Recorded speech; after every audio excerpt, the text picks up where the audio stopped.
بسم اللہ الرحمن الرحیم۔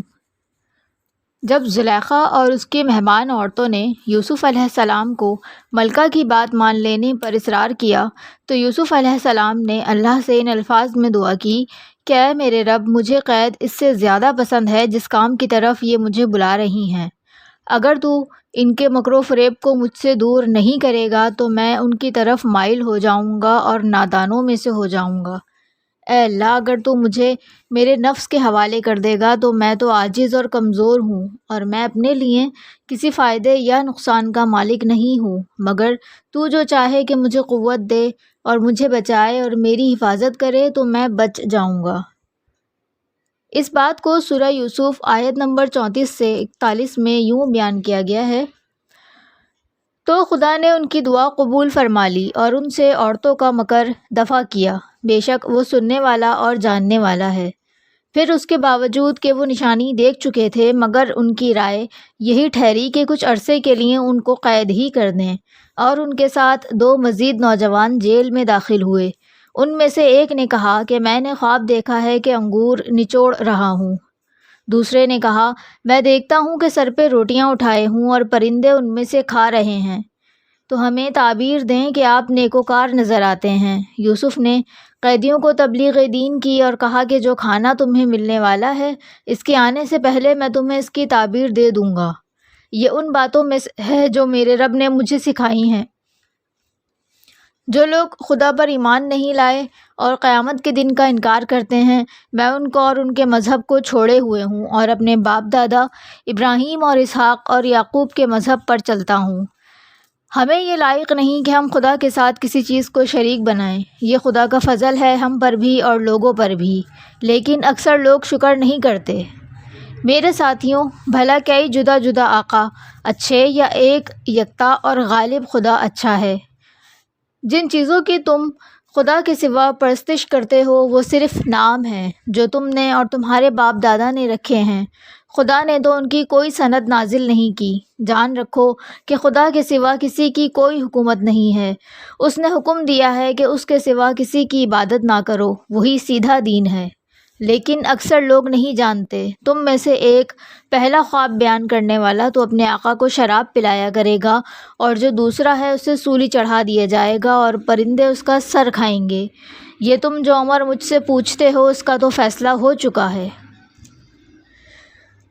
مذکورہ آیات میں جو ہم نے ابھی آپ کے سامنے پیش کی ہیں، ان میں یہ بات بیان کی گئی ہے کہ عزیز مصر اور اس کی بیوی کو اچھی طرح معلوم ہو چکا تھا کہ یوسف علیہ السلام اس معاملے میں پاک ہیں، مگر اس کے باوجود ان کو اپنی عافیت اسی میں نظر آئی کہ یوسف علیہ السلام کو کچھ عرصے کے لیے جیل بھیج دیا جائے، مگر در حقیقت اللہ تعالیٰ کی طرف سے یہ فیصلہ ہو چکا تھا، اور دوسری حکمتوں کے ساتھ ساتھ اللہ کی طرف سے ایک حکمت یہ بھی تھی کہ اللہ تعالیٰ آپ کو لوگوں کے ساتھ میل جول سے دور رکھ کر معاشرے کے برے اثرات سے بچانا چاہتا تھا۔ مفسرین نے لکھا ہے کہ یوسف علیہ السلام کے ساتھ 2 نوجوان اور تھے جو جیل میں ڈالے گئے تھے۔ ان میں سے ایک بادشاہ کو شراب پیش کرنے والا تھا اور دوسرا نان بائی تھا جو بادشاہ کے لیے کھانا تیار کیا کرتا تھا۔ ان کو بادشاہ وقت نے قید میں ڈالا تھا، اور وہ دونوں نوجوان یوسف علیہ السلام کی سیرت اور کردار اور عبادت گزاری سے خوش ہوئے تھے۔ ان دونوں نوجوانوں نے ایک ہی رات کو مناسب حال خواب دیکھے تھے۔ شراب پلانے والے نے دیکھا کہ انگور کی 3 بیلیں ہیں جن پر پتے لگے ہوئے ہیں اور انگور کے دانے پک چکے ہیں، تو اس نے ان انگوروں کا رس نکال کر بادشاہ کو پیش کیا ہے۔ جبکہ دوسرے شخص نے، جو کہ نان بھائی تھا، اس نے دیکھا کہ اس کے سر پر روٹیوں کے 3 ٹوکرے ہیں اور اوپر والے ٹوکرے سے پرندے روٹیاں کھا رہے ہیں۔ ان دونوں حضرات نے یوسف علیہ السلام کی شخصیت کو دیکھتے ہوئے ان سے اپنے خواب بیان کیے اور تعبیر طلب کی۔ بے شک اللہ نے آپ کو خوابوں کی تعبیر کا علم عطا کیا تھا۔ یوسف علیہ السلام نے پہلے خواب کی تعبیر کے متعلق بتایا کہ پہلے خواب والا شخص بادشاہ کو شراب پلائے گا اور دوسرے خواب والا شخص سولی پر چڑھا دیا جائے گا اور پرندے اس کا سر نوچ کر کھائیں گے۔ آگے سورہ یوسف کی آیت نمبر 42 میں ارشاد ہے: یوسف نے اس شخص کو کہا جن کے متعلق ان کا خیال تھا کہ وہ نجات پائے گا، کہا کہ میرا تذکرہ اپنے بادشاہ کے دربار میں کرنا، مگر شیطان نے بادشاہ کے پاس ان کا ذکر بھلا دیا۔ شیطان کی اس بھول کی وجہ سے یوسف علیہ السلام کئی سال تک قید خانے میں بند رہے۔ ان قید کے سالوں کی مدت کتنی تھی اس کے بارے میں علماء میں اختلاف پایا جاتا ہے۔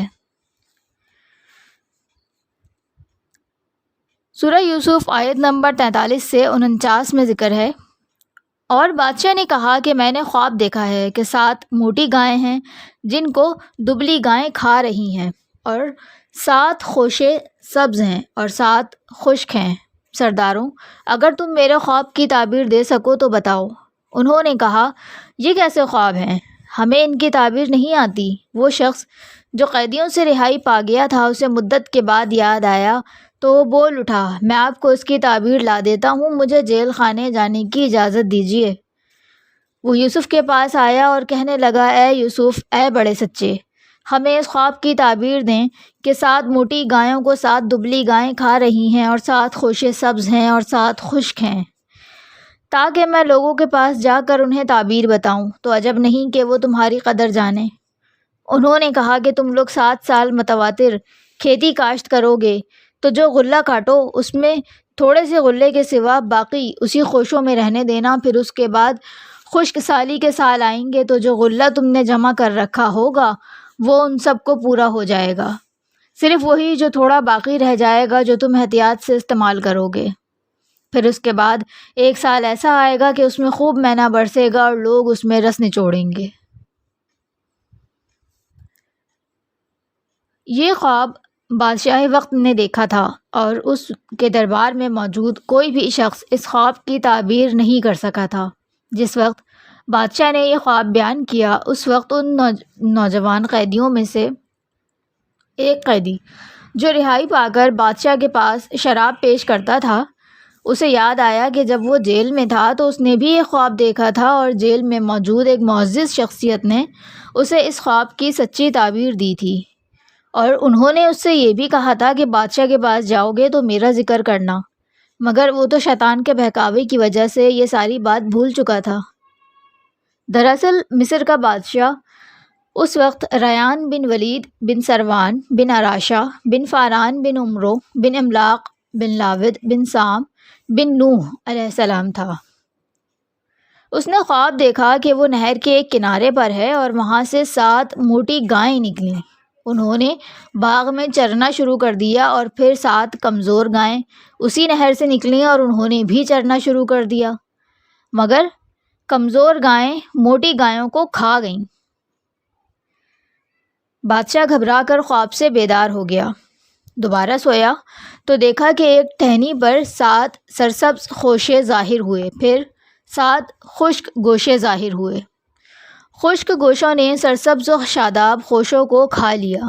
اب بادشاہ دوسری بار خواب سے اٹھ بیٹھا۔ صبح ہوئی تو یہ ماجرا بادشاہ نے دربار میں اپنے ساتھیوں سے بیان کیا، تو ایک ساقی نے یوسف علیہ السلام سے تعبیر پوچھ کر بادشاہ کے آگے بیان کر دی۔ اس سے آگے کا واقعہ سورہ یوسف کی آیت 50 سے 53 میں اس طرح بیان ہوتا ہے۔ یہ سن کر بادشاہ نے حکم دیا کہ یوسف کو لے آؤ۔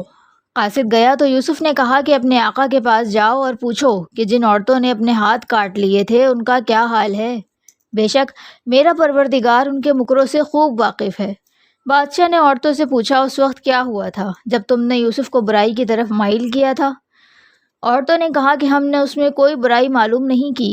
عزیز مصر کی عورت نے کہا کہ اب سچی بات ظاہر ہو گئی ہے، اصل بات یہ ہے کہ میں نے ہی اس کو اپنی طرف مائل کرنا چاہا تھا، اور بے شک وہ سچا ہے۔ یوسف نے کہا کہ میں نے یہ اس لیے پوچھا ہے کہ عزیز مصر کو یقین ہو جائے کہ میں نے اس کے پیٹھ پیچھے اس کی امانت میں خیانت نہیں کی ہے، اور خدا خیانت کرنے والوں کو روبرا نہیں کرتا ہے، مگر یہ کہ میرا پروردگار رحم کرے، بے شک میرا پروردگار رحم کرنے والا ہے۔